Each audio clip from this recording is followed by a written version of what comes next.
Good morning, family. morning, परिवार। I welcome you. मैं आप सभी का स्वागत करता हूँ।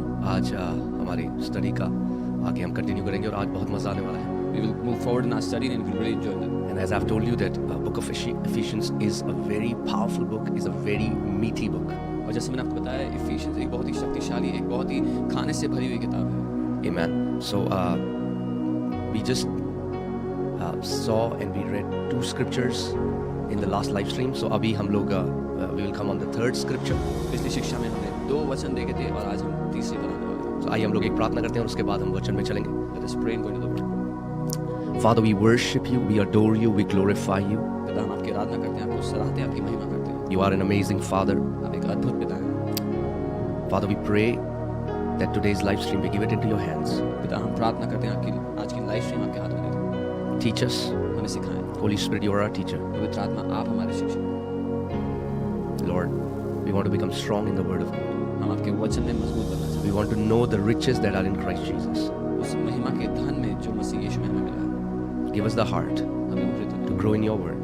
आपके वचन में पढ़ने के In Jesus' name. लिए यीशु के नाम। Amen. All right, so let's go to the book of Ephesians, chapter 1, verses 3. हम इफिसियों की किताब पहला अध्याय 3री आयत में चलेंगे। And it says, और उसमें लिखा है, Blessed be the God and Father of our Lord Jesus Christ, who has blessed us with every spiritual blessing in the heavenly places in Christ. हमारे प्रभु यीशु मसीह के परमेश्वर और पिता का धन्यवाद हो कि उसने हमें मसीह में स्वर्गीय स्थानों में सब प्रकार की आत्मिक आशीष दी है।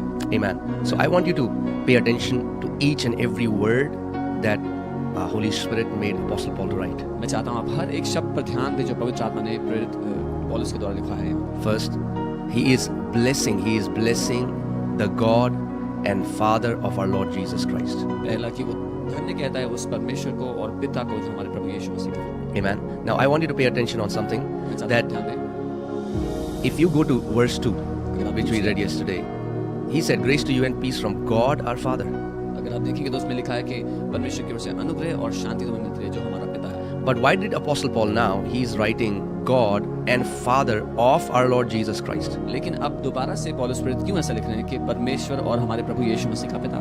That means he's saying that, you know, the Father of Lord Jesus Christ, he's not just his Father, but he's also his God. He's his Father, but he's also his God. क्योंकि वो ये कहना चाहते हैं कि यीशु मसीह का पिता केवल उनका पिता नहीं लेकिन उनका परमेश्वर भी है। And first thing, he is telling us that he's blessing God for this reason that every blessings, the source of every blessing is God and Father of our Lord Jesus Christ. और वो इस बात के लिए परमेश्वर को धन्यवाद दे रहे हैं क्योंकि हर एक आशीष का स्रोत परमेश्वर स्वयं है, वो पिता स्वयं है। Amen. So we have to understand in this divine plan of Godhead. तो हमें समझना है परमेश्वरत्व के इस अलौकिक प्लान में। First, let me just go through the scripture and then I'll come back and we'll go in detail. पहले हम वचन में जाएंगे फिर मैं और गहराई से बताऊंगा। Blessed be the God and Father of our Lord Jesus Christ, who has blessed us, who has, it's past tense, it has already happened. Not that he will, he has already blessed us. हमारे प्रभु यीशु मसीह के परमेश्वर पिता का धन्यवाद हो कि उसने हमें सब प्रकार की आत्मिक आशीष दी है। ये नहीं कि वो देगा, ये हो चुका है। He has already blessed us. वो पहले ही हमें आशीष दे चुका है। Amen. Amen. And the Bible says he has blessed us with every spiritual blessing. और बाइबल कहती है वो हर एक आशीष से, हर एक आत्मिक आशीष से हमें आशीषित कर चुका है। Amen. He has blessed us with every spiritual blessing. वो हर एक आत्मिक आशीष हमें दे चुका है, उससे आशीषित कर चुका है। Amen. Amen. And these spiritual blessings, so in the heavenly places in Christ. और ये जो आत्मिक आशीषें हैं स्वर्गीय स्थानों में है मसीह में। Amen. They are in Christ Jesus. ये मसीह यीशु में है। Amen. So now, let me go back and then let us just go in detail. मैं वापस जाता हूँ फिर हम गहराई में जाएंगे। So, Apostle Paul is blessing the God and Father of our Lord Jesus Christ because of all the blessings with which he has blessed us. Apostle Paul आशीष दे रहे हैं परमेश्वर पिता को जो प्रभु यीशु मसीह के परमेश्वर हैं उन सारी आशीषों के लिए जिससे उसने हमें आशीषित कर दिया है। Amen. And he's saying that God he's not just the Father, but he also became God of Lord Jesus Christ. और वो कह रहे हैं कि वो ना केवल पिता है लेकिन परमेश्वर भी है प्रभु यीशु। See, you have to understand the plan of salvation. क्योंकि आपको उद्धार की योजना को समझना जरूरी है। When God made a plan to redeem mankind, जब परमेश्वर ने योजना बनाई मनुष्य जाति को छुटकारा देने की, and Lord Jesus Christ, who is God, और और प्रभु यीशु मसीह जो स्वयं परमेश्वर है। John 1:1 says, "In the beginning was the Word was with God, and the Word was God." यूहन्ना 1:1 में वचन कहता है, आदि में परमेश्वर था, आदि में वचन था, वचन परमेश्वर के साथ और वचन ही परमेश्वर था। So the Word that is God became flesh, वो वचन जो परमेश्वर था वो देहधारी हो गया, became a man. एक मनुष्य बन गया। And when the Word became a man, then the Father of Lord Jesus Christ became his God as well. और जब वो वचन, वो परमेश्वर देहधारी हुआ, मनुष्य बना, तो जो उसका पिता था वो उसका परमेश्वर भी बन गया। So in his human form, अपने मनुष्य रूप में Lord Jesus Christ, Prabhu Yeshu Masih, so the Father is not just this Father, but also his God. Like every human being, he's our God, he's our Father, but he's our God. So in the same way, Lord Jesus Christ now, he also, the God, Almighty God, the Father God, also became his God. सो मनुष्य रूप में वो जो उसका पिता है वो ना केवल पिता रहा, लेकिन अब हम सब की तरह उसका परमेश्वर भी बन गया। Let me show you a scripture in John 20:17. यूहन्ना 20 उसके 17 से मैं आपको कुछ दिखाऊंगा। Now, Jesus has been resurrected. अब यीशु मुर्दों में से जी उठे हैं। Amen. And it's a beautiful thing. He is now resurrected, and Mary is trying to come near to him. And in verse 17, John 20:17, Jesus is saying to Mary, Jesus said to her, "Do not cling to me, for I have not yet ascended to my Father." और एक खूबसूरत है यहाँ यीशु ने कहा, मुझे मत छू क्योंकि मैं अब तक पिता के पास ऊपर नहीं आया। Amen. But go to my brethren. This is so beautiful. परंतु मेरे भाइयों के पास जा। ये बहुत ही खूबसूरत है। After the resurrection, पुनरुत्थान के बाद Jesus is calling his disciples, his brothers. यीशु अपने चेलों को अपने भाई बोलते हैं। The Bible says that he is the firstborn over all creation. He became our elder brother. Bible कहती है वो सारी सृष्टि के ऊपर पहलौठा है, हमारा बड़ा भाई है।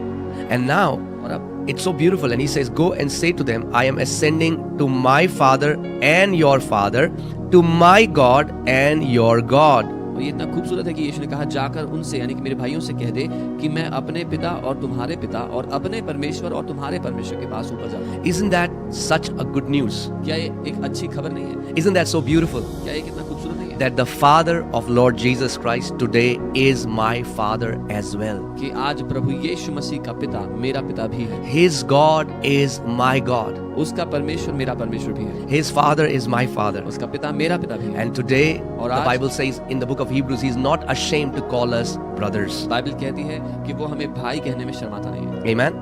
But I want to tell you, yes, Jesus Christ, now we are the sons of God, like Jesus is the Son of God. हाँ, अब हम परमेश्वर के पुत्र हैं जैसे प्रभु यीशु परमेश्वर के पुत्र हैं। But I want to tell you something. लेकिन मैं कुछ बताना चाहता हूँ। Jesus will always be a begotten Son. कि यीशु हमेशा पहला जन्मा पुत्र है। Amen. Let me just show it to you from John 1:14. And it says, "And the Word became flesh." And we know from the scripture who is the Word. The Word became flesh. Who's the Word? The Word is Jesus. और यहाँ लिखा है और वचन देहधारी हुआ, और वचन कौन है हम जानते हैं, वचन यीशु है। And the Word became flesh. See, so you have to understand that there was a time when the Word was not flesh. The Word was with God in John 1:1. He was in the beginning, before there was creation, before God created anything. The Word was with God and the Word was God. वो वचन जो है उसने देह धर लिया, यानी कि एक समय था जब वचन ने देह नहीं धरा था, जो यूहन्ना 1:1 में जैसा बताया है कि वचन आदि से, शुरुआत से परमेश्वर के साथ था, जब कोई सृष्टि नहीं की गई थी, और वो वचन परमेश्वर के साथ था और वचन ही परमेश्वर था। Amen. And this Word now became flesh और अब वो वचन देहधारी हुआ and dwelt among us. और हमारे बीच में उसने दे रखी, And we beheld His glory, और हमने उसकी महिमा को देखा, the glory as of the only begotten of the Father, जैसे पिता के इकलौते पुत्र की महिमा, full of grace and truth. जो महिमा और सच्चाई से। This word begotten comes from the Greek word monogenes. ये जो begotten शब्द है यूनानी के मोनोजीनी शब्द से, That means one of a kind. जिसका अर्थ है एकमात्र अनोखा। So we have to understand, even though we are sons of God, you are individually a son of God, like Jesus is the Son of God, but we will never be, we cannot take the place of Jesus. We are like Him, but we are not Him. सो हम, हालांकि हम परमेश्वर के पुत्र बन गए हैं, लेकिन हम यीशु की तरह हैं, पर हम उसका स्थान कभी नहीं ले सकते। He will always be a unique, He will always be one of a kind, because not just He is a Son of God, He is co-equal with God the Father. क्योंकि ना केवल वो अनोखा है, अलग है, वो परमेश्वर का पुत्र होते हुए भी परमेश्वर स्वयं है। So we have to understand that Lord Jesus Christ, He is the Almighty God, co-equal with the Father, existing from the beginning, the Father, Son, and the Holy Spirit. हमें ये जानना है कि प्रभु यीशु मसीह परमेश्वर स्वयं है, जो पिता के साथ शुरुआत से था, और वो वचन परमेश्वर है। Amen. Now, Let me just go to the beginning. Amen. Let us just see the scripture again. So we have to understand. See, when it says that God the Father of our Lord Jesus Christ, who has blessed us with every spiritual blessing in the heavenly places, we have to understand that mankind, when mankind came under the sin, mankind came under curse, and there was no blessing for mankind. और जहाँ ये कहता है कि परमेश्वर ने सारी आत्मिक आशीष हमें मसीह यीशु में स्वर्गीय स्थान में दे दी है, हमें समझना है कि जब मनुष्य जाति पाप में आ गई तो वो श्राप में और हर एक आशीष से दूर हो गई, कोई आशीष नहीं थी फिर मनुष्य जाति के लिए। Amen. So God had to make a plan where Jesus became a man. तो परमेश्वर को एक योजना बनानी पड़ी जहाँ पर यीशु मनुष्य बने। Amen. And not just became a man, he took the curse which was on mankind. That's in Galatians 3:13. It would be on your screen. और सिर्फ मनुष्य ही नहीं बने, उन्होंने वो सारा श्राप भी अपने ऊपर ले लिया जो मनुष्य जाति पर आया था। गलातियों 3:13 में Look what the Bible says in Galatians 3:13. देखिए बाइबल क्या कहती है। Christ has redeemed us. I want you to pay attention, not that Christ will redeem me one day. Christ has already redeemed us. We are redeemed of the Lord. और यहाँ वचन कहता है कि मसीह ने हमें छुड़ा लिया है या छुड़ाया है। ये नहीं कि वो छुड़ाएगा किसी दिन, लेकिन वो उसने हमें छुड़ा लिया है। हम प्रभु के द्वारा छुड़ाए जा चुके हैं। Amen. There are so many believers today who still believe that they are under a curse. आज भी बहुत सारे विश्वासी ऐसे हैं जो ये मानते हैं कि वो एक श्राप के अधीन है। And that's because we have a problem, and the problem is we simply do not believe the written word of God. और वो इस कारण है कि हमारी एक समस्या है, और वो समस्या ये है कि हम लिखित वचन पर भरोसा नहीं करते। We don't believe what the word says. Sometimes we will agree to a popular teaching, we will agree to traditions, but we will simply not believe what the word declares to us. Plainly, simply, it has already been declared to us. जो वचन हमसे कहता है वो ना मान करके हम लोकप्रिय शिक्षाओं को या रीति रिवाजों को या ऐसी बातों को मान देते हैं, पर जो वचन कहता है साधारण रूप से हमें बताता है उसको हम नहीं मानते। Amen. कई लोग कह रहे हैं बार-बार हिंदी में बताइए, आपके लिए इंटरप्रिटेशन है, आप ध्यान से सुनिए, पास्टर सामर्थ इंटरप्रिटेशन कर रहे हैं। This interpretation for you. Amen. So Christ has redeemed us from the curse of the law. मसीह ने हमें व्यवस्था के श्राप से छुटकारा दे दिया है। Amen. So come on, wherever you are watching us from, say this after me. I am redeemed from the curse of the law. जहाँ से भी आप देख रहे हैं हमारे साथ ये कहें, मैं व्यवस्था के श्राप से छुटकारा पा चुका हूँ। Now the question comes, how? How did he redeem me from the curse of the law? सवाल यह है कि उसने हमें कैसे छुड़ाया व्यवस्था The के Bible श्राप tells us he redeemed us from the curse of the law, having become a curse for us. Bible ये बताती है कि उसने हमें व्यवस्था के श्राप से इस तरह से छुड़ाया कि वो खुद श्राप बन गया।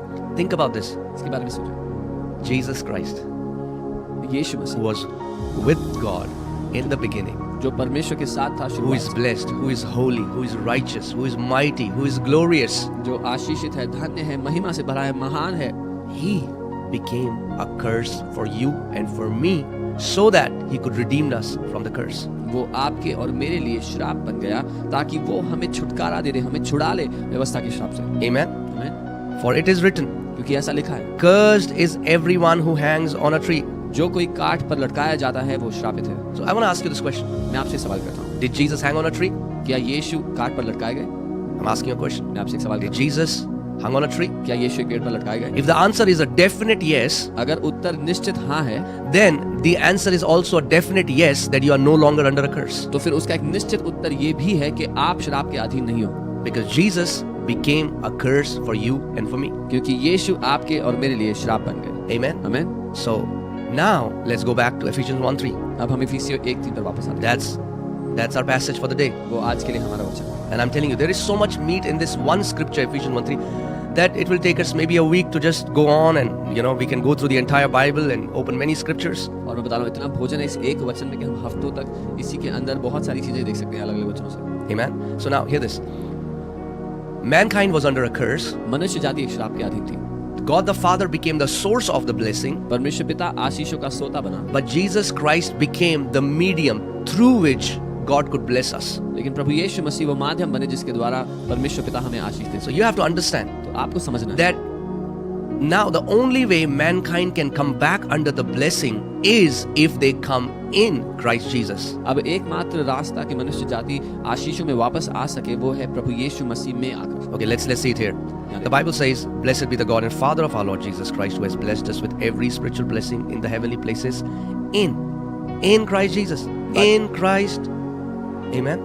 बाइबल कहती है हमारे प्रभु यीशु मसीह के परमेश्वर पिता का धन्यवाद हो कि उसने हमें मसीह में, ये मसीह के अंदर है जो उसने स्वर्गीय स्थानों में सब प्रकार की आत्मिक आशीष हमें दी है। Amen. So now blessing has a location. अब आशीष का एक ठिकाना है। The location of blessing is not Canada.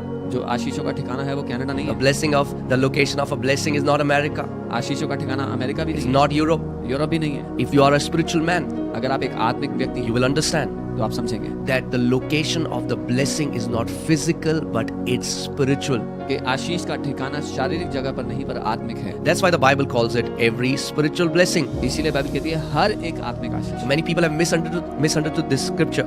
बहुत से लोगों ने इस बात को गलत समझ लिया। They think that it's only talking about blessings that are spiritual उनको लगता है ये सिर्फ आत्मिक आशीषों की ही बात हो रही है, or blessings that only affect your spiritual life. या वो आशीष है जो केवल आपके आत्मिक जीवन पर ही प्रभाव डालती What about the resurrection of your body? है। तो आपके शरीर के पुनरुत्थान का क्या होगा? Will that not happen because that's your body? क्या वो नहीं होगा क्योंकि वो आपके शरीर में है? What about your healings? आपकी चंगाई का क्या होगा? No, that's not what Bible is saying. नहीं, बाइबल ये नहीं कह रही है। Bible is saying that the source of this blessing is spiritual. It's not a material blessing that God has given you. Bible He कह has रही not है just given you a car. It's not that God loved humanity so much that He said, okay, let me just give them some bread. Let me give them some food. Bible ये कह रही है कि जो स्रोत है इन आपकी सारी आशीषों का वो आत्मिक है। परमेश्वर ने ये नहीं किया कि मैं इनसे प्यार करता हूँ तो थोड़ी रोटी देता हूँ उनको मैं आशीष देने के लिए। No, He gave us a spiritual blessing. But you have to understand that this physical world came out of the spiritual world. नहीं, उसने हमें आत्मिक आशीष दी, पर आपको ये समझना है कि जो शारीरिक दुनिया है ये आत्मिक दुनिया में से जन्मी है। Amen. And whatever happens in the spirit realm affects the physical realm. और जो कुछ आत्मिक दुनिया में होता है उसका प्रभाव शारीरिक दुनिया पर पड़ता है। Amen. Let's see again. So it says that we are blessed with every spiritual blessing in the heavenly places in Christ. In Christ. That's where we are blessed now. So that means if you have to be blessed, you have to be in Christ. और ये कहता है कि हम मसीह यीशु में सब प्रकार की स्वर्गीय आत्मिक आशीषों से आशीषित हो चुके हैं। अगर आपको आशीषित होना है तो वो जगह है मसीह में। Amen. आमीन। We are blessed in Christ. हम मसीह में आशीषित हैं। Let me say that again. We are blessed in Christ. मैं दोबारा कहता हूँ हम मसीह में आशीषित हैं। The blessings do not come to a believer because of good works. आशीषें विश्वासियों के ऊपर अच्छे कामों की वजह से नहीं आती। There are so many people outside in the world doing good works. दुनिया में भी बहुत सारे लोग हैं जो अच्छे काम कर रहे हैं। No, these blessings are not a reward of good works. नहीं, ये आशीषें पुण्य के कामों का प्रतिफल नहीं You have to understand, these blessings are in Christ Jesus. आपको समझना है ये आशीषें मसीह यीशु में हैं। And if you are in Christ Jesus, you are blessed. और अगर आप मसीह यीशु में हो तो आप आशीषित हो। हाँ, कई लोग आज बोलते हैं देखो वो कितना ब्लेस्ड है, उसके पास एक बड़ी कार है, एक बड़ा घर है। नहीं, अगर आप मसीह में हो तो आप ब्लेस्ड हो। Many people say, oh, he has a big car, a big house, he must be so blessed. But if you are in Christ, you are blessed. Amen. And that's the revelation that you need. और ये वो प्रकाशन है जिसकी आपको आवश्यकता है। Amen. Amen. Because we have to understand that when we were not in Christ, we were far away from God and we were not eligible for any blessing. जब हम मसीह में नहीं थे, परमेश्वर से बहुत दूर थे, हम किसी आशीष के लायक नहीं थे। Amen. See, what does the Bible say in Ephesians 2:13? इफिसियों 2:13 में देखिए क्या। It says, "But now in Christ Jesus, you who once were far off have been brought near by the blood of Christ." पर अब मसीह यीशु में तुम जो पहले दूर थे मसीह के लहू के द्वारा निकट हो गए हो। So we have to understand, we were once far off from God. हमें समझना है कि एक समय था जब हम परमेश्वर से दूर थे, We were disconnected. हम उससे जुड़े हुए नहीं थे। Amen. And that's why the Bible says, sin came to the world, and through sin, death came to the world. और बाइबल कहती है कि पाप आया और पाप के द्वारा मृत्यु दुनिया में आई। But when I am in Christ Jesus, पर जब मैं मसीह यीशु में हूँ, I am not far off from God anymore. अब मैं परमेश्वर से दूर नहीं There are हूँ। so many people who say, "Oh, I feel so far from God." बहुत से लोग कहते हैं मैं परमेश्वर से बहुत दूर महसूस करता हूँ। No. You need the revelation of the Word of God. आपको परमेश्वर के वचन का प्रकाशन चाहिए। Because you are now in Christ. If I want you to now study the book of Ephesians and see how many times Apostle Paul uses in Christ Jesus. क्योंकि अब आप मसीह यीशु में हैं, मैं चाहता हूँ आप इफिसियों की किताब को पढ़ें और उसमें ध्यान दें कितनी बार प्रेरित पौलुस इसमें मसीह में की बात करते हैं। As God is giving us revelation, let us make a declaration. जब परमेश्वर हमें प्रकाशन देता है तो हम उसको घोषणा Say बनाएं। this after me. Thank मेरे you, साथ Father, धन्यवाद पिता, because I am in Christ Jesus. क्योंकि मैं मसीह यीशु में हूँ। Now, अब I am not far off from God. मैं परमेश्वर से दूर नहीं हूँ। I am not far off from my Heavenly Father. अब मैं अपने स्वर्गीय पिता से दूर नहीं हूँ। I have been brought near मैं करीब लाया गया हूँ by the blood of Christ. मसीह यीशु के लहू के How near? द्वारा। कितना करीब? So near इतना करीब that you have been united with Christ Jesus. कि अब आप प्रभु यीशु मसीह के साथ एक हो चुके हो। Amen. Your spirit and Holy Spirit has become one. आपका आत्मा और पवित्र आत्मा अब एक हो चुके हैं। Amen. आमीन। Now again, let's come back to Ephesians 1:3. हम वापस आते हैं इफिसियों 1:3 पर। And as I told you, there is a lot of meat in this scripture. Just one verse. जैसा मैंने कहा था, इसमें बहुत भोजन है, एक अकेली आयत। It will take us hours and hours to, to just open it up. घंटों लग जाएंगे इसको सिर्फ खोलने में। All right. So again, what should be our response? That now today we are blessed with every spiritual blessing in Christ Jesus. तो अब हमारा क्या प्रत्युत्तर होना चाहिए कि जब हमें हर एक आशीष मिल चुकी है मसीह यीशु में हम आशीषित हैं, Like Apostle Paul, जैसा we अपोस्तल start पौलुस। to bless our heavenly Father. हम अपने स्वर्गीय पिता को धन्यवाद देने लगते हैं। When you know जब how आपको much पता He has blessed you, कि उस- the only thing you can do is to bless Him back. जब आपको पता है कि उसने आपको किस रीति से आशीषित किया है, तो आप एकमात्र चीज ये कर सकते हैं कि उसको धन्यवाद दे सकते हैं। That's why David says, "Bless the Lord, O my soul, and all that is within me, bless His holy name." इसीलिए दाऊद कहते हैं, धन हे मेरे प्राण यहोवा को धन्य कह, और जो कुछ उसमें मुझ में है उसके पवित्र नाम को धन्य कह। Bless the Lord, O my soul, and forget not His benefits. And now, what are the benefits? These are the blessings. यहोवा को धन्य कह मेरे मन, और उसके किसी उपकार को मत भूलना। क्या है उसके उपकार? उसकी वो आशीष है। Right? He forgives all your iniquities. वो आपके सारे अधर्मों को क्षमा He करता heals all your diseases. है, आपके सारे रोगों को चंगा करता है। Redeems your life from destruction. आपके So if जीवन you के read विनाश on से and on, and David talks about all the blessings that God has blessed him. तो अगर आप आगे पढ़ेंगे तो दाऊद बात करता है उन सारी आशीषों की जिससे परमेश्वर ने उसको आशीषित किया। Okay. Now, I want you to focus on this word, in the heavenly places in Christ. मैं चाहता हूँ यहाँ ध्यान दे, लिखा है कि स्वर्गीय स्थानों में मसीह में। Right? Christ is seated right now in the heavenlies, in the heavens.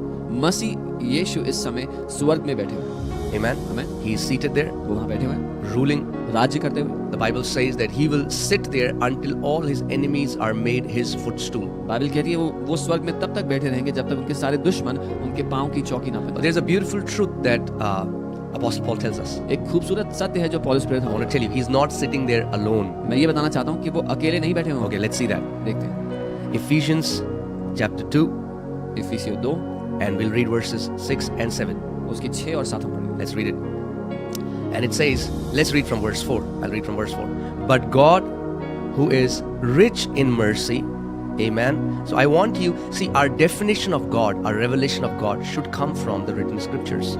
और इफिसियों 2 के 4 से हम पढ़ते हैं, यहाँ लिखा है, परंतु परमेश्वर जो दया का धनी है, आमेन, हमारा जो प्रकाशन है परमेश्वर पिता को देखने का, वो हमें परमेश्वर के वचन से मिलना चाहिए। Amen. And we should pray scriptural prayers. और हमारी प्रार्थनाएं वचन पर निर्धारित होनी So चाहिए। when you pray, you can say, God, you are rich in mercy. जब आप प्रार्थना करते हो तो कहो, परमेश्वर आप दया के धनी हो। But God, who is rich in mercy, because of His great love, not just love, but His great love, hallelujah. परंतु परमेश्वर ने जो दया का धनी है, अपने उस बड़े प्रेम के कारण, सिर्फ प्रेम ही नहीं, बड़े प्रेम के कारण हालेलुया। Amen. So आप ऐसी प्रार्थना कर सकते हो, प्रभु मेरे परमेश्वर, मेरे पिता, तू जो दया का धनी है, जो बड़ा प्रेम तूने मुझसे करा है। So you can pray like this, Lord, my God, my Father, you who are rich in mercy, and how greatly you have loved me. Because of His great love with which He loved us. Not that He will love you one day when you behave, become good. No, He already loved us. Bible says, while we were yet sinners, God loved us.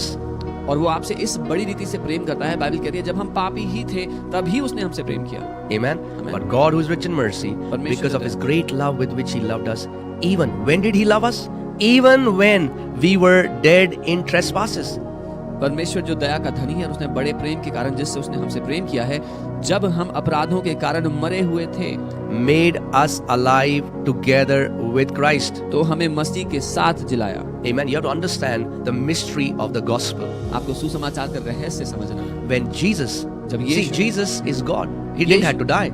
यीशु परमेश्वर है, उसको मरने की आवश्यकता But the नहीं। Bible says He tasted death so that He might destroy death. He might destroy the one who had the power of death through death. Bible कहती है कि उसने मृत्यु को इसी कारण चखा कि जिसके पास मृत्यु की सामर्थ्य थी, उसको नाश कर दे मृत्यु को चखने के द्वारा। Amen. Amen. So you have to understand, Jesus didn't just come to die. यीशु केवल मरने के लिए नहीं आए थे। Jesus came to be made alive by the Father. यीशु आए कि पिता के द्वारा पुनरुत्थानित किए जाए, Because the antidote or the solution to death is resurrection. क्योंकि मृत्यु का जो समाधान है वो पुनरुत्थान है। And we were all dead. See, और we हम were सब मरे। dead in our trespasses. हम अपने अपराधों में मरे हुए थे। बाइबल कह रही है। So what was the solution to mankind which was dead? तो मनुष्य जाति जो मरी हुई थी उसका क्या समाधान था? Resurrection. पुनरुत्थान। Jesus came with resurrection. यीशु पुनरुत्थान लेकर आए। But you have to understand, और आपको to resurrect, you have to die.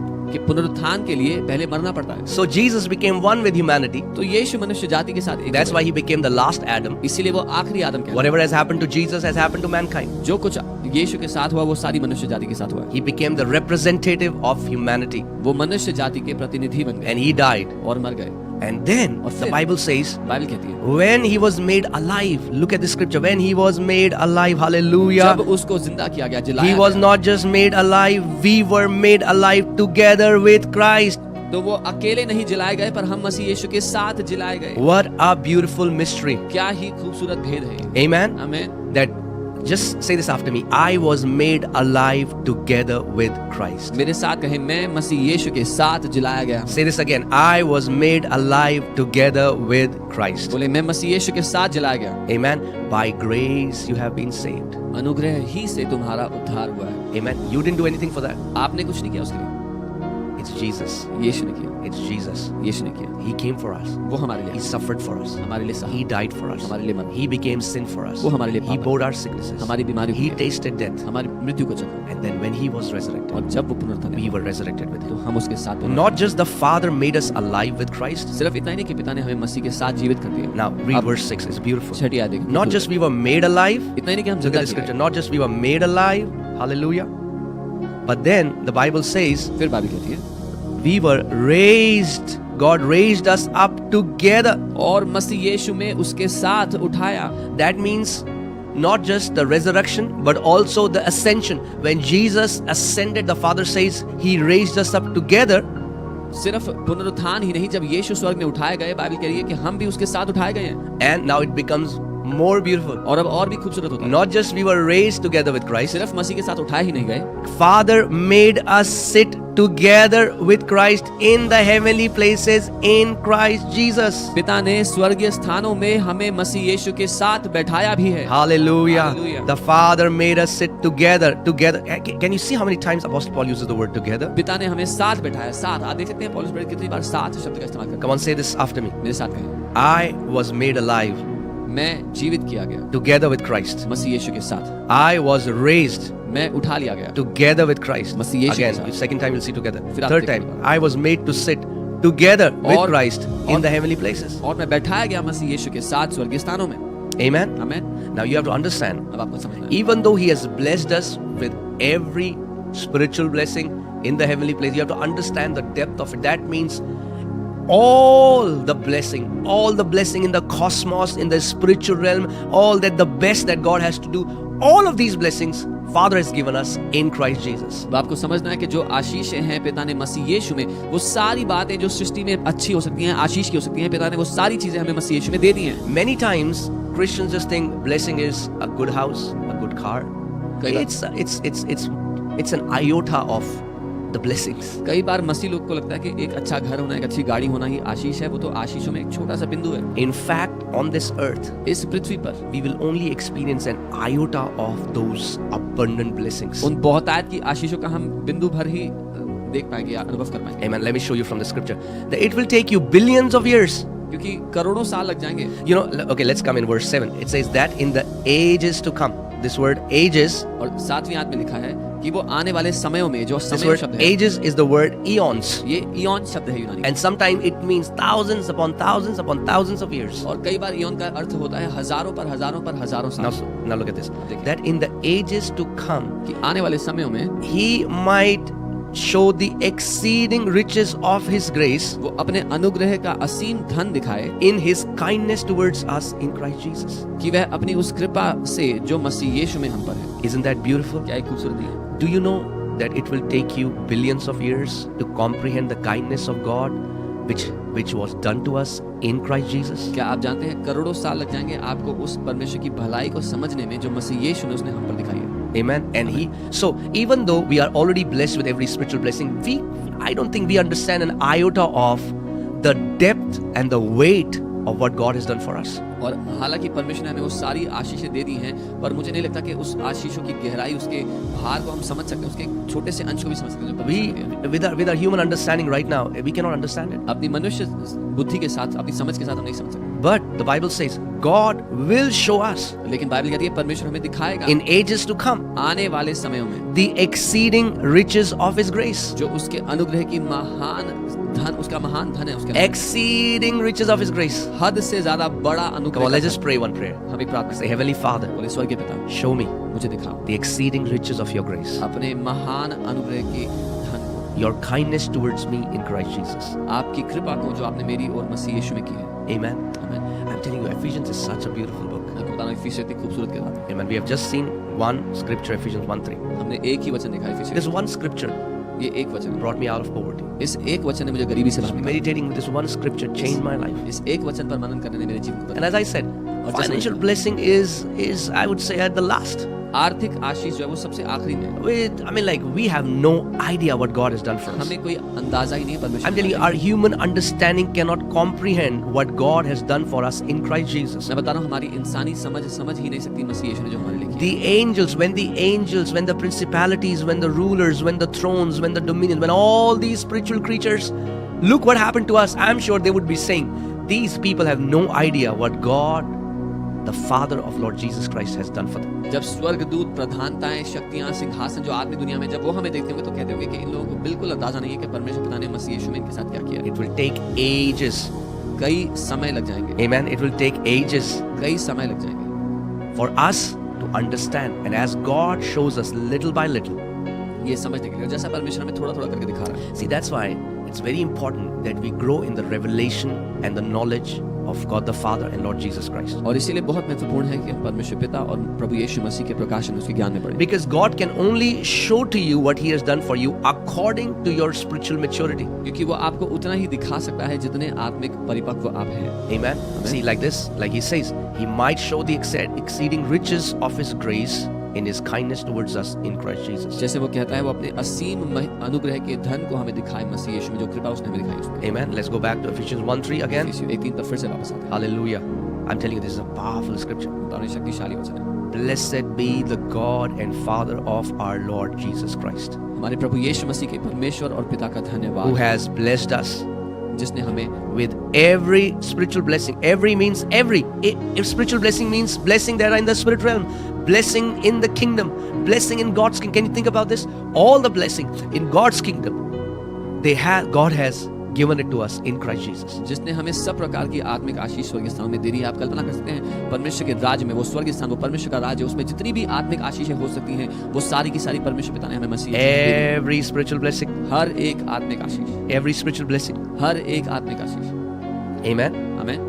And where are these spiritual blessings? और ये आशीषें कहाँ पे हैं? In the heavenly places. स्वर्गीय स्थानों में। Heavenly places. स्वर्गीय स्थानों में। Where are these heavenly places? कहाँ है ये स्वर्गीय स्थान? They are in Christ Jesus. मसीह यीशु में है। In Him उसमें consists all things. उसमें सारी चीजें समाई हुई हैं। In Him Masih Yeshu are heavens. स्वर्ग है। In Him उसी में is everything. सारी चीजें, All things were made by Him, सब कुछ उसी के द्वारा बना है। and without Him nothing was made that was to be made. और जो कुछ भी बना उसमें से कुछ भी ऐसा All नहीं things जो were उससे made बना। through Him सब कुछ उसके द्वारा and बना by है, Him उसके लिए बना and for Him. और उसी के लिए बनाया गया। I want to tell you, आपको बताना चाहिए, you were made for Him. आप उसके लिए बने, You were made by Him. आप उसके द्वारा बने, You were made for Him. आप उसके लिए बने। Live a life ऐसा जीवन जिए that brings glory and honor to your King Jesus. जो आपके राजा यीशु की महिमा करे। Maybe you don't understand today शायद अभी आप नहीं समझते the exceeding riches of His grace, वो जो अपार धन है उसके the अनुग्रह, kindness that God extended towards you in Christ Jesus. जो दया, जो कृपा परमेश्वर ने हमें प्रभु यीशु मसीह में दिखाई है। But you need to pray.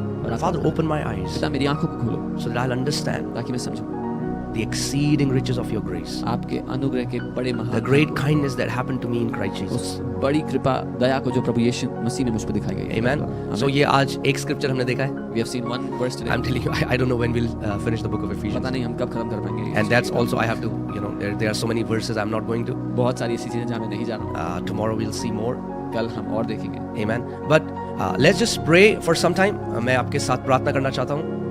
हम कुछ देर के लिए प्रार्थना करते हैं। pray with you all. Amen. और आज जैसे हमने वचन को सीखा है, And as we have learned the word today, हम लोग प्रार्थना करते हैं आज कि पिता, show me the exceeding riches of your grace. Let that be our prayer today.